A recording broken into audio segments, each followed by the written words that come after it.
Hello friends, today is August 23, 2017. I have two editorials from the Hindu. Let's start it. Undoing Injustice on Instant Triple Talaq Verdict. The Hindu.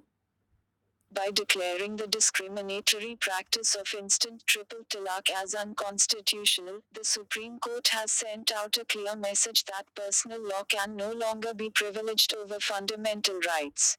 Three of the five judges on the Constitution bench have not accepted the argument that instant talaq or talaqi bidat is essential to Islam and, therefore, deserves constitutional protection under Article 25. The biggest virtue of the two opinions constituting the majority judgment is that they do not have to undermine any religious tenet to make their point. On the contrary, as Justice Kurian Joseph says, the forbidden nature of triple talaq can be gleaned from the Quran itself. Justice Rohinton Nariman, writing the main judgment, locates the practice in the fourth degree of obedience required by Islamic tenets, namely, makreh or that which is reprobated as unworthy.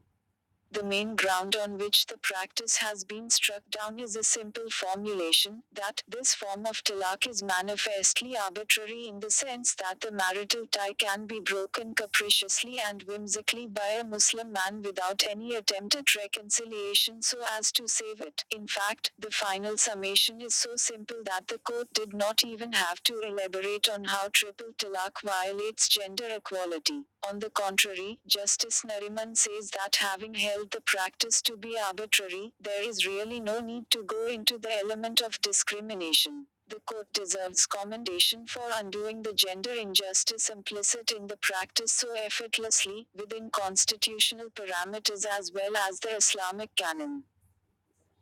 The present case was initiated suo motu by the court, but opinion against triple talaq could not have gathered critical mass and the case against it significantly bolstered if it weren't for a few women standing up to the community's conservative elements and challenging it. Any other outcome would have been a great injustice to them. Even the judges in the minority have had to concede that their reasoning is based mainly on the fact that this form of talaq is a matter of personal law and therefore entitled to constitutional protection. It is not open to a court to accept an egalitarian approach over a practice which constitutes an integral part of religion, writes Chief Justice J.S. Kheir in his minority opinion. Interestingly, even his view segues into a somewhat egalitarian position, restraining Muslim men from pronouncing triple talaq until Parliament enacts a law to regulate it. The All India Muslim Personal Law Board, and all those who supported its regressive opinion that even an unworthy practice should not be dislodged by judicial verdict, should now accept the verdict in the interests of a modern social order. And there is no reason to contend that their faith has been unduly secularized. For, as Justice Joseph concludes, what is bad in theology is bad in law as well. Article 2 of 2, Fusion and Fission, on AIADMK merger. The Hindu. New fault lines have formed in the All India Anna Dravida Munnetra Kazhagam in Tamil Nadu, when the factions led by Chief Minister Edapadi K. Palaniswamy and former Chief Minister O. Paneerselvam agreed on the merger. They must have hoped it would lead to a period of political stability and an unrivaled claim to power. Instead, they are now faced with a new pressure group led by TTV Dhinakaran, nephew of the polarizing figure that is VK Shashikala, who is serving a 4-year sentence in the disproportionate assets case. By making the isolation of the Shashikala family a precondition for the merger, the Paneerselvam faction appears to have left Mr. Palaniswamy on shaky ground, while Mr. Dhinakaran was not against the merger per se. He and his kin have not taken kindly to the depiction of the political reunion as a logical outcome of popular aversion to the Shashikala family. The merger and the retrieval of the election symbol of two leaves were seen as political necessities, but not the insistence of the Paneerselvam faction on carrying on a political campaign almost entirely on an anti-Shashikala platform, though Mr.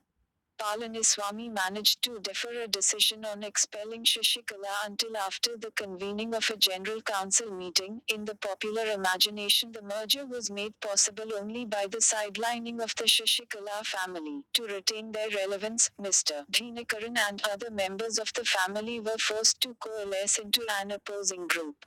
With the support of 19 legislators, Mr. Dhinakaran is in a position to bring down the government. However, rather than project his opposition as another split in the party, he is keen to fight the battle from within. The proposal to pitch the Speaker, P. Dhanapal, as the group's choice of Chief Minister to replace Mr. Palaniswamy is part of an attempt to reassert control over the party and the government.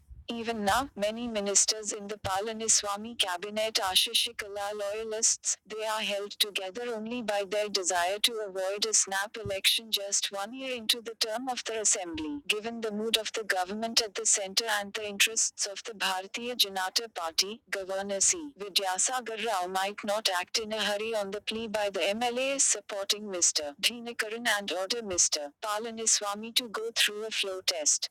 Indeed, the best course in the current muddled circumstances would be to let matters take their own course and allow any oppositional group to move a motion of no confidence against the government. The Dhinakaran group would like a change at the helm, but would not like to be seen as joining hands with the opposition Dravida Munnetra Kazhagam and forcing a snap election. In such a situation, the proper forum for a change of leadership is a meeting of the AIADMK's legislature party, not the Raj Bhavan, and not the floor of the assembly. At least, not yet. There are no more articles to read.